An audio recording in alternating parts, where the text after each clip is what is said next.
been, oh, that's a very good thing. Thank you for remembering that. So today we're on chapter 23. And I'm just curious, by a show of hands, how many of you have spent time reading this chapter on immortality? Have you been into it? Have you read it? Since I read the book. Okay, good.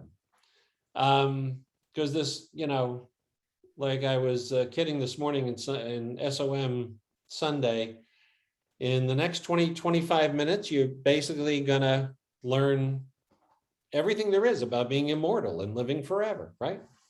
So when we talk about immortality, there's a few things that I think that are really important. And I do, here's my goal for today really is threefold. One, I'd like you to have a clear understanding of what Ernest Holmes says in the book and what his belief is and what our teaching is.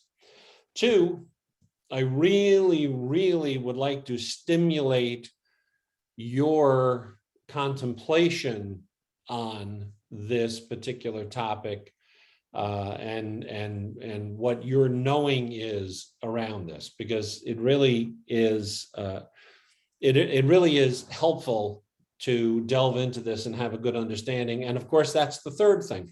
How does it help us? How does looking at this actually help us live day to day, which is what I love about this teaching, because that's exactly what it does. It makes our lives much, much, much easier to live with less fear and understanding.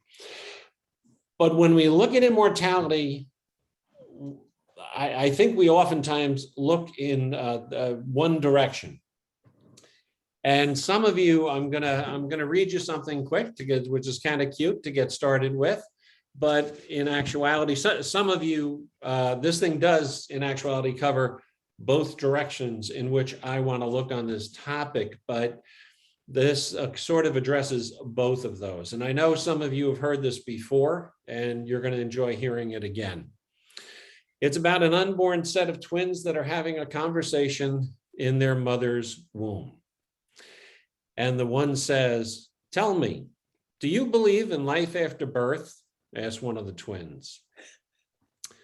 "Yes, definitely. In here, we are growing and gaining strength for what will face us on the outside," answers the other. "That's utter nonsense," says the first one. "There cannot be life after birth. How is that supposed to look, may I ask?" "I don't know exactly myself, but it will certainly be much lighter out there than in here. And perhaps we will actually be running around on our legs and eating with our mouths." "I have never heard such nonsense. Eating with your mouth? What a crazy idea. That's what we have an umbilical cords for, to feed us. And you want to run around? It would never work. The umbilical cord is just much too short." "It'll work for sure. It will all be a little different." "You're crazy. Nobody has ever come back from after birth. Life ends with our birth, and that's it, period." "I must admit that nobody knows what life will look like after our birth, but I know that we will get to see our mother and that she will take care of us." "Mother? Are you trying to tell me that you believe in a mother?" "Well, where then is our mother?" "Well, here, all around us. We are alive in her and through her. Without her, we could not exist." "Rubbish. I have never noticed anything of mother. Therefore, a mother cannot exist." "It's true. Sometimes when you are really quiet, you can hear her sing, or you can feel when she lovingly caresses our world." I don't know who wrote that. It's been around for a while, but it's a fun piece, and it really does take a look, as far as I'm concerned, in our position on immortality. Because one of the things we do when we talk about immortality is we're always looking ahead. We're not looking back, right? That what's next? What comes after this? And there's a real big question, what came before this? So, but we don't tend to spend a lot of time contemplating that part of it. So what I'd like to do is just lay the groundwork on what we do believe in this teaching. And there are, excuse me, and if you don't have them, there are the Science of Mind principles that are published, and you can search them out. And they are the 10 principles of the Science of Mind teaching. And I think to understand the position on this, we have to know what those are. And the first one is oneness. There is one infinite reality. We call it many names, including but not limited to God, life, universal spirit, infinite intelligence, first cause, or the thing itself. The one infinite reality is undivided, complete, and whole within itself. This oneness creates everything out of itself, and therefore includes both the absolute and relative, tangible and intangible, physical and metaphysical aspects of reality. That's our ideas on oneness in this teaching. We are all one, and we are one with that divine energy. The third one, I'm going to skip some. The third one is the physical universe. This is creation. The physical universe is the manifest body of the one infinite reality, and the one infinite reality is more than the physical universe. Creation is an expression of the one infinite reality. It is inherently good and is ever evolving toward a greater expression of good. 4 is the threefold nature. The one infinite reality expresses itself in 3 aspects: spirit, law, and body. And pay attention to some of the wording here, because this gets to be important. Each individual is made in the image and likeness of the one infinite reality and has these same 3 aspects. The word individual there is important. The 7th one is spiritual beings. The one infinite reality is both transcendent and immanent. Individual, there's that word again. Human beings are spiritual beings living in a spiritual universe, having a human experience. This is our true nature. I believe that it's both transcendent and immanent. And 10, and here we go, stepping right into this chapter, eternal life. The one infinite reality is eternal. We believe in the eternality, the immortality, and the continuity of the individual forever and ever expanding. That comes right out of the Science of Mind principles, and it's published everywhere. I will start with the caveat also that if you have read this and if you have spent time in this chapter, you're probably aware that it's a little confusing and that Holmes tends to contradict himself, as far as I'm concerned, a couple of times through here. And some of the people who study him will say that he makes some sort of erroneous assumptions in this, because there are some major assumptions that he makes in this chapter. The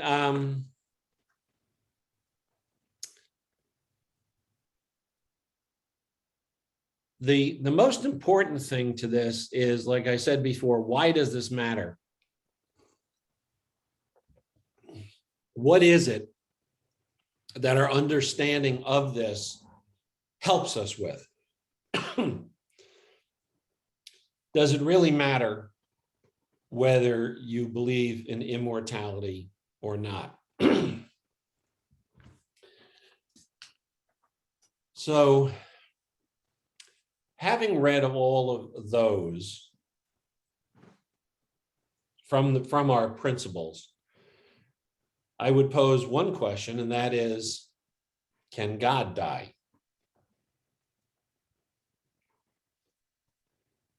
And if we are one with God,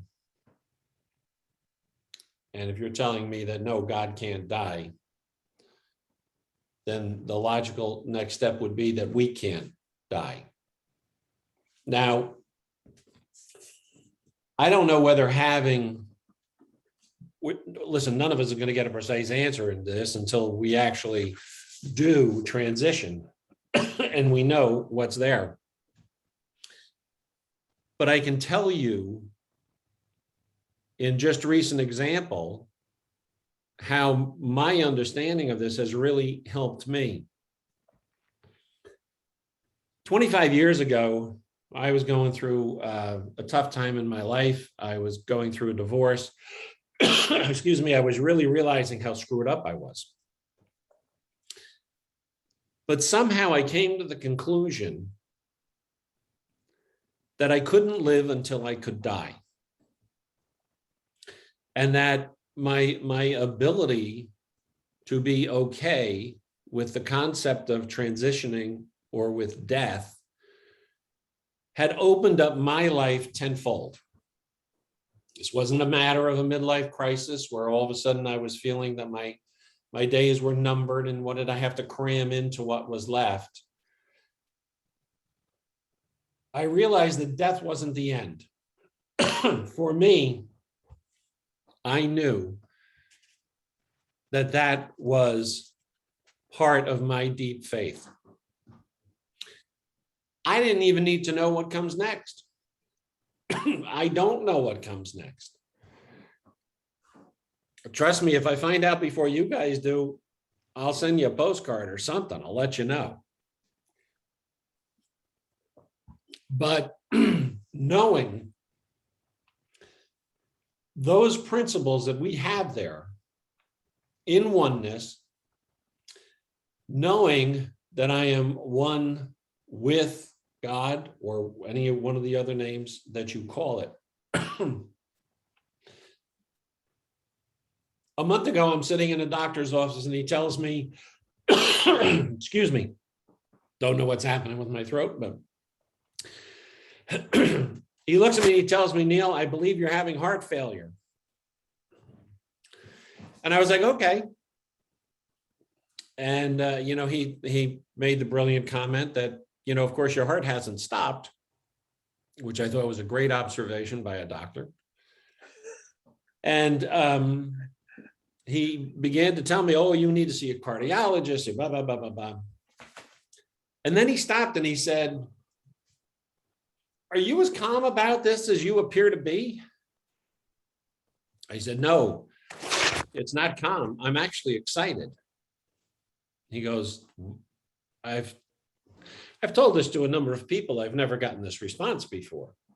I said, Doc, listen, let's take a look at the options. One,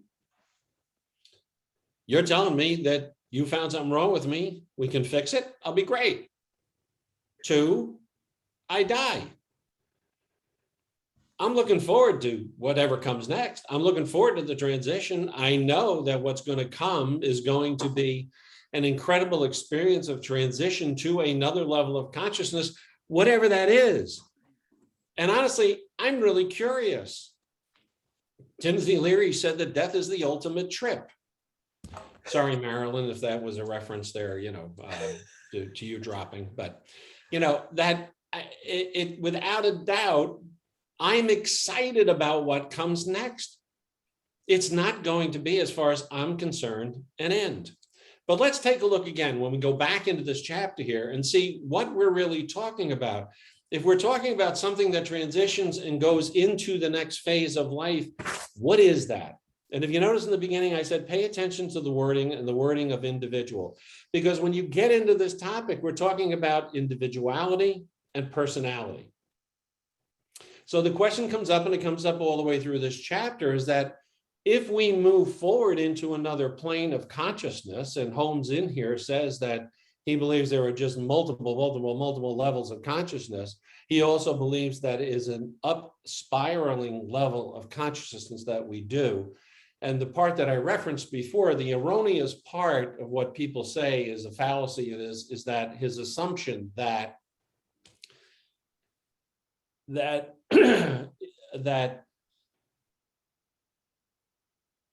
if you don't up level, in other words, that it's not a good thing if you return to this level of consciousness.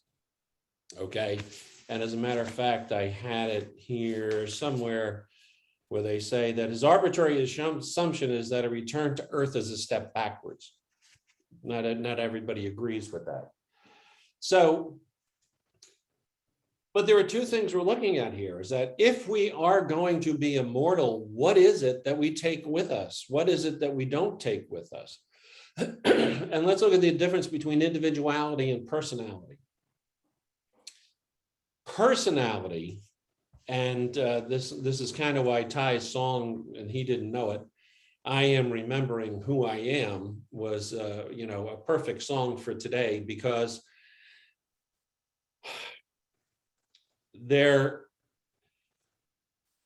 in order to carry forth personality, there has to be remembrance.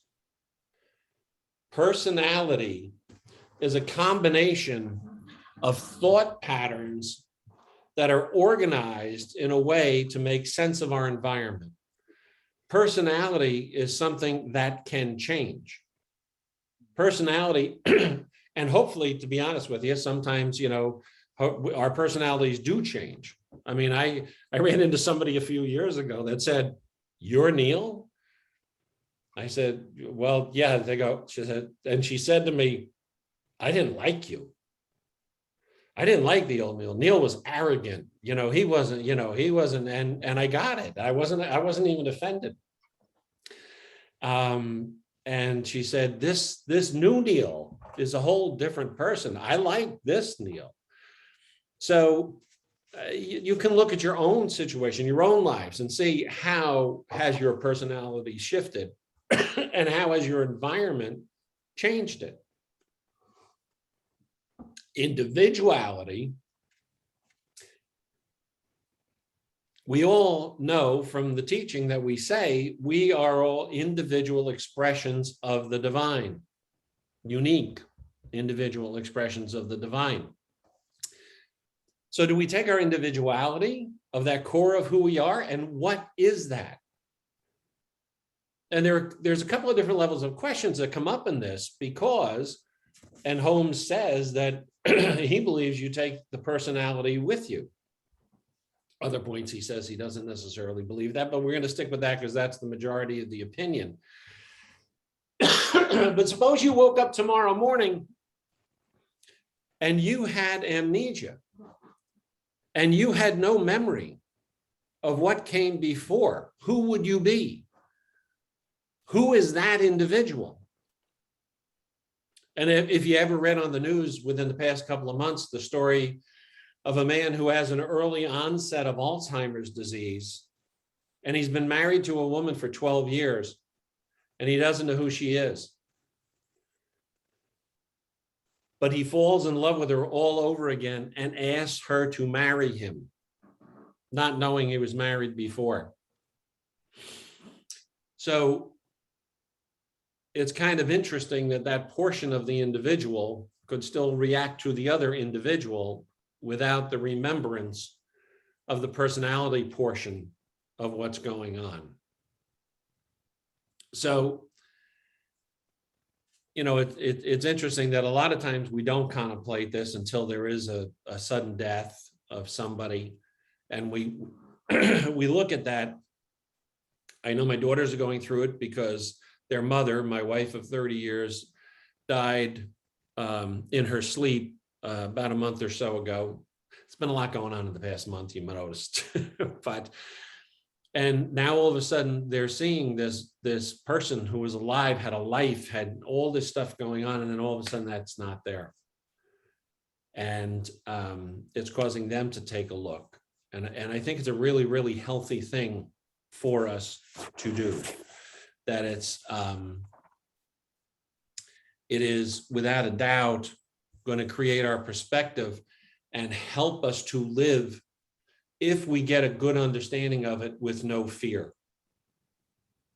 And I think that's the main thing with this past year and a half, and I've said it, many times, is the fact that it has really, really helped me this whole past year live without fear.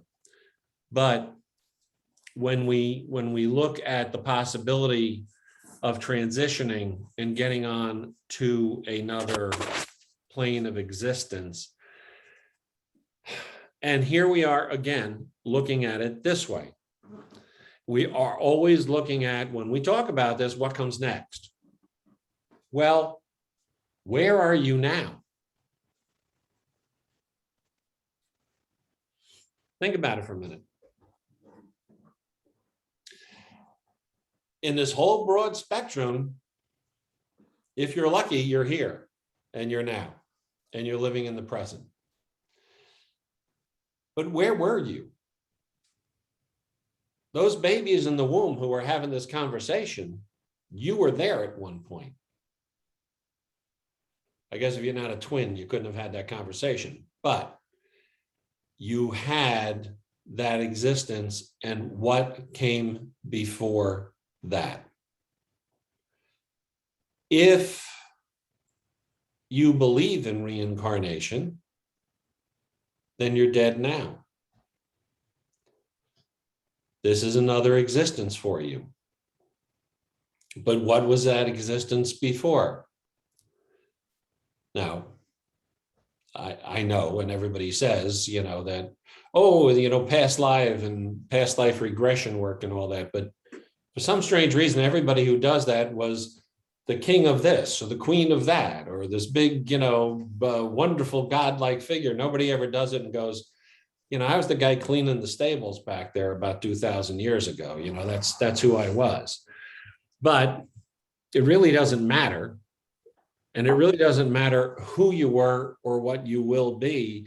What does matters is your knowing, and I differentiate all the time the difference between belief and knowing, but your knowing and having this deep knowing of confidence in your faith and what lies there. And I think that's the beautiful part about this teaching, is that it allows you to develop that on what works for you. There is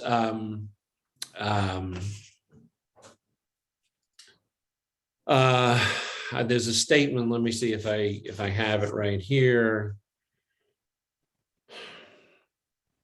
because we could get into the conversation about the physical body and leaving the physical body and the brain and where is the consciousness and, the thinker, who's the thinker of the thought. And we get into those conversations all the time with meditation.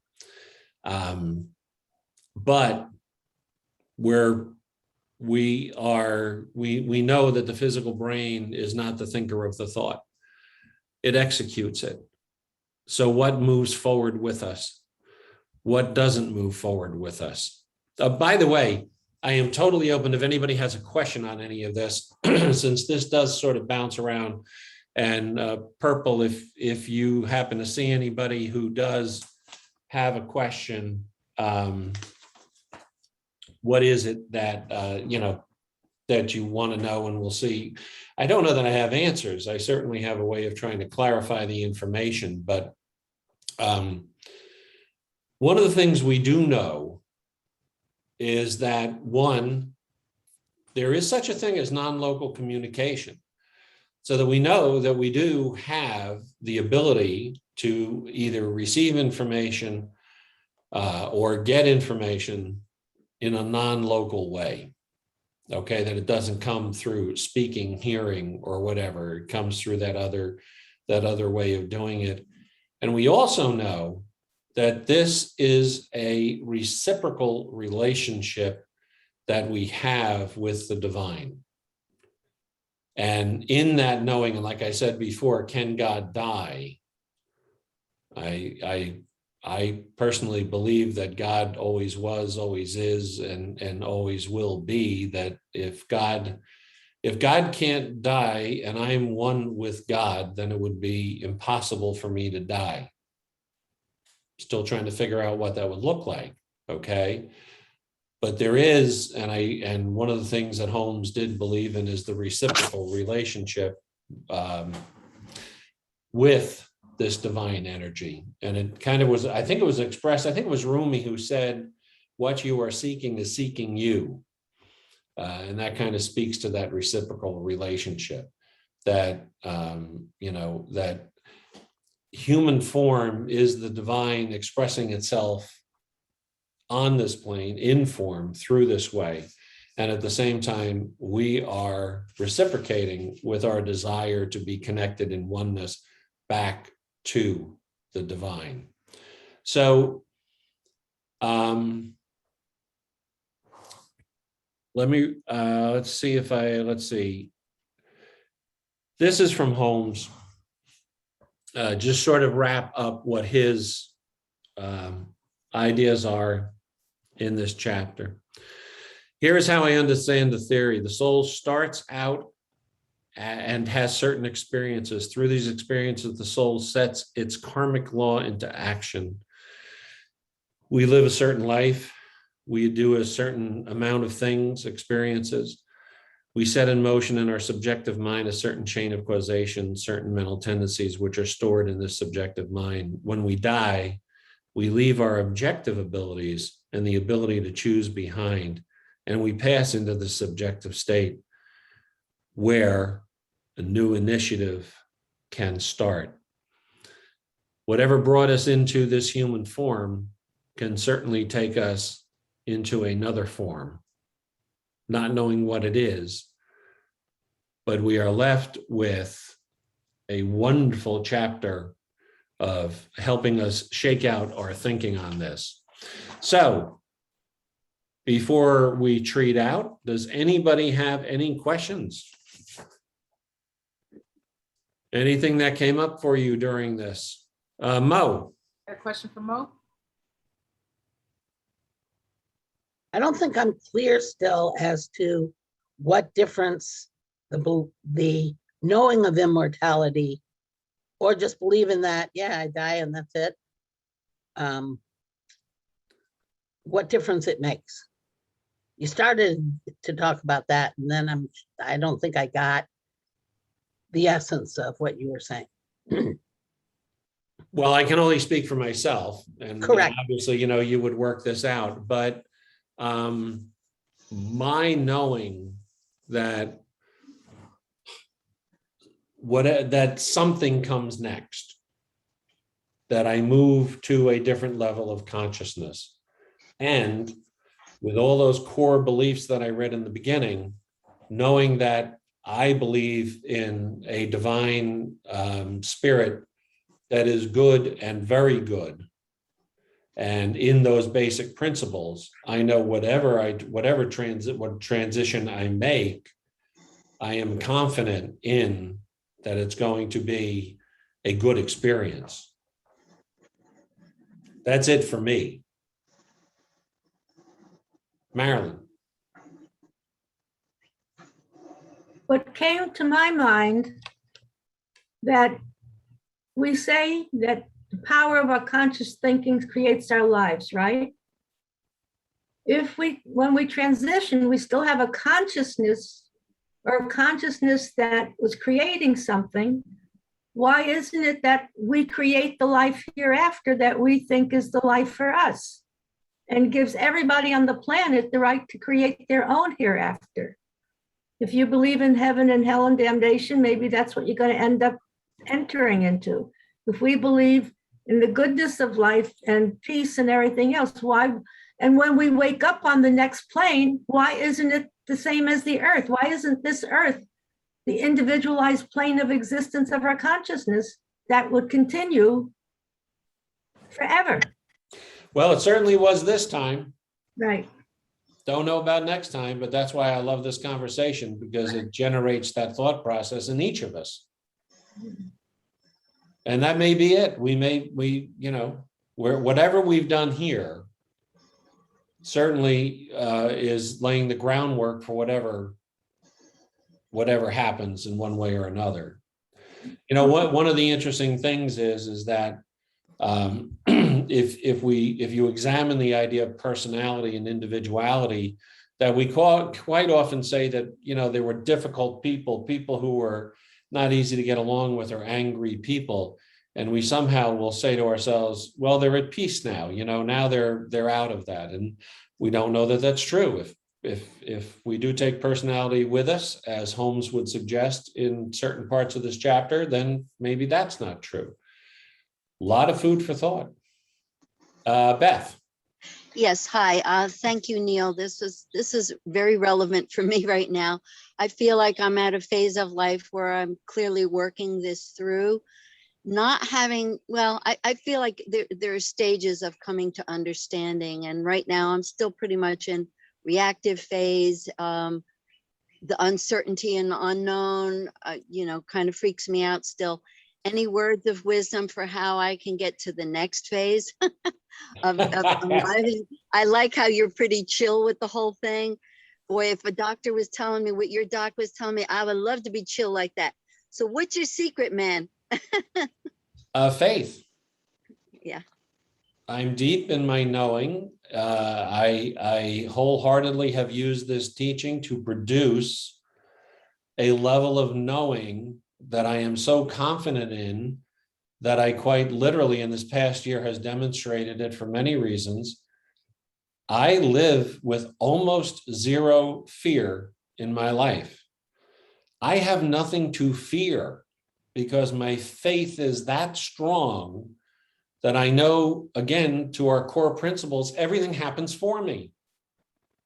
I know that when the doctor's telling me that, it's happening for me. I know when I'm going through all these things, I know it's happening for me. I open to it. I get the message, and it can only lead to something better. And that's why it's happening for me. So that's what it is. I love to be able to live with so little fear. Yeah, but I guess my question, did you arrive at that faith the day you were born, or was it something that you acquired over your life? Boy, that's a long conversation. I won't get into it too deep, but I think we're all born, as far as I would know, with sort of a pureness of the ability to be in that place. But it's our domestication process and everything that happens to us that tends to alter it.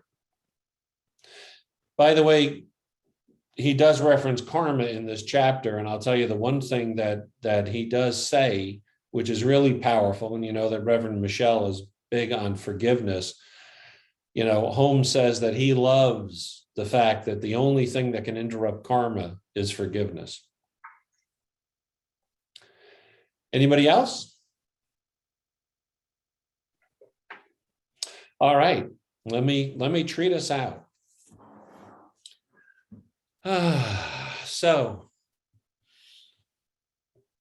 knowing there is a power and a presence that is there, has always been there, always will be there, and that this power and the presence is that oneness of the divine, that oneness that exudes itself through all that is and ever will be. I know that I am one with this. I am one with God. I am one with this divine energy. And I know that because of that, that whatever comes through me happens for me, always, always for me. That I release, I let go, and I trust, and I enjoy the flow of life without fear, knowing that each breath I take and each moment I move forward, whether it is on this plane or the next plane or whatever it is going to an experience that is going to up-level me in every single way. That this is going to be a joyful experience in this lifetime, and it's going to be an opportunity to enjoy the beauty of this lifetime, as we discussed this morning. And whatever comes next is going to be the same, more of the same. I know this not for me as I speak these words, but for every individual on this plane, not just in this community. I know that everyone here lives in this same beautiful, wonderful existence that has been provided for us by the One. I release these words with that knowing and with that understanding in deep, deep gratitude for that power and that presence, the love and the law that always says yes. And I open to it and allow it to say yes to live this beautiful life, knowing that everything that comes after it is beautiful as well. Please join me in saying, and so it is. So it is. Neil, I had a question.